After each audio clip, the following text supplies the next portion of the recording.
Sally Genuino, Principal 2.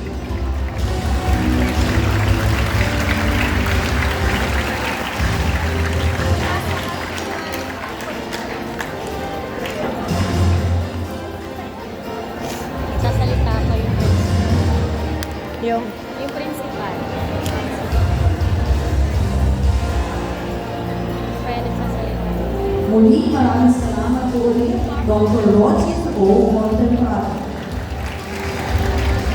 Ano ba ang katipupayan ng mata mo ng isang mag-aaral? Sa likod nito ay ang kanyang pangarap. Kasama ang mga kamag-aral, mga kaibigan, mga guro at mga magulang na kailanman hindi sumuko sa anumang balakid at pagsubok makapagtapos lamang. Higit sa lahat sa Diyos na laging patnubay at nagpapaloob ng karunungan. Para sa talumpati ng pasasalamat, narito si Darlene Sofia M. Navarro, may pinakamataas na karangalan mula sa Humanidades at tagang Panlipunan. Ay, saan talaga ang pinakaharap? pinakamarunong. Sabi sa'yo, meron yan kahit isa. Kasi sa elementary meron eh. Balik ko to, rin cum laude. Magandang araw po sa ating lahat. Bago ko po simulan ang aking talumpati, nais ko po munang batiin ng isang taus-pusong pagbati Ano? ang ating mga minamahal na Cum laude mga yung isa. Dalawa sila eh. kagalang-galang na pampurong tagamasid mula sa Cluster 10, Dr. Christopher A. Luna. Kagalang-galang na pampurong tagamasid mula sa Cluster 8, Dr. Roger O. Montemprado. Kinatawan ni kagalang-galang Vice Mayor Jonas Green P. Labugen, Dr. Jose P. Lizana. Sa ating mahal na punong guro, Binibining Sally P. Genuino, katuwang si Ginoong Robert S. Montoya.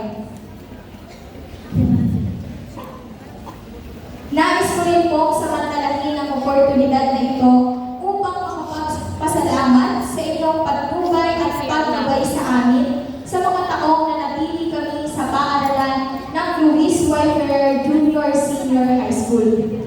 Sa mga ulong guro, mga guro, mahal namin mga magulang, at sa mga kapwa ko magsisipagtapos sa panuroang 2024 hanggang 2025, isang kapagpalang araw po sa ating lahat.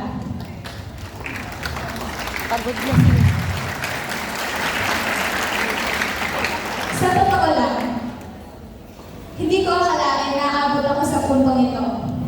Nakatayo sa harap ninyong lahat, nakatoga, at nagsasalita sa harap ng mga guro, magulang, at kapwa ko estudyante magsisipagtapos.